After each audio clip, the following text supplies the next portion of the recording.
Once upon a time, there lived a great king. In his kingdom stood a magnificent temple, so famous that people traveled from distant lands to worship there. Every morning, the king himself would visit the temple, offer prayers, and bow before the deity with great devotion. But as he descended the temple stairs afterward, he always saw the same sight.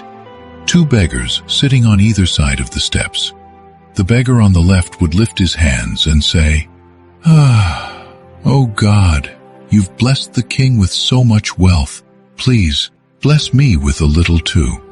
While the beggar on the right would say, "Oh king, God has given you so much. Please, share a little with me too." The king heard these voices every single day. At first he ignored them, but one afternoon, as he sat in his royal chamber, a thought struck him. Interesting. Both ask for help, but in different ways.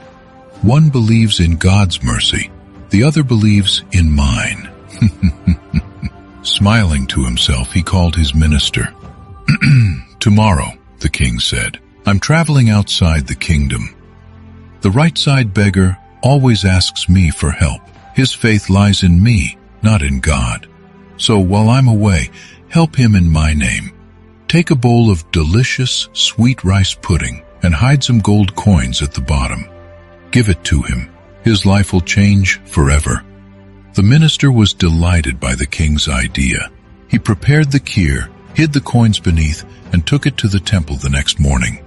He approached the right side beggar and said, "You always say, 'O king, share your blessings with me.' Today the king himself has sent this sweet kheer for you." The beggar's eyes lit up with joy. "Ah, finally! The king heard my prayers."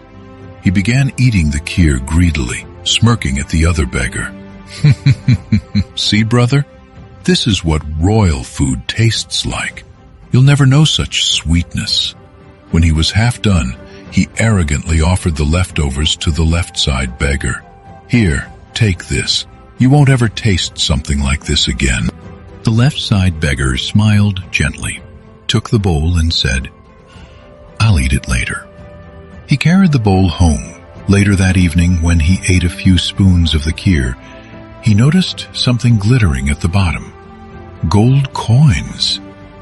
Tears filled his eyes. From that day on, he never begged again. Instead, he came to the temple every morning, not to ask, but to thank. When the king returned from his journey, he went to the temple and asked about the beggars. He was surprised to see the left side beggar praying joyfully, and the right side one still sitting there, empty-handed. The king sighed and said, "You were right, my friend," turning to the right side beggar. "The other man always said, 'Oh God, bless me.' You said, 'Oh king, help me.' I sent the gift for you, but it reached the one whose faith was in God. What's meant for someone always finds its way to them. God's plan always finds its way. When He decides to bless you, no one can stop it. And when something isn't meant for you, no one can give it. So have faith in His timing, not in people, because what's truly yours will always reach you, no matter how many twists life takes. So, if you truly believe that what's meant for you will always find you, type God in the comments and let the world know your faith is still alive.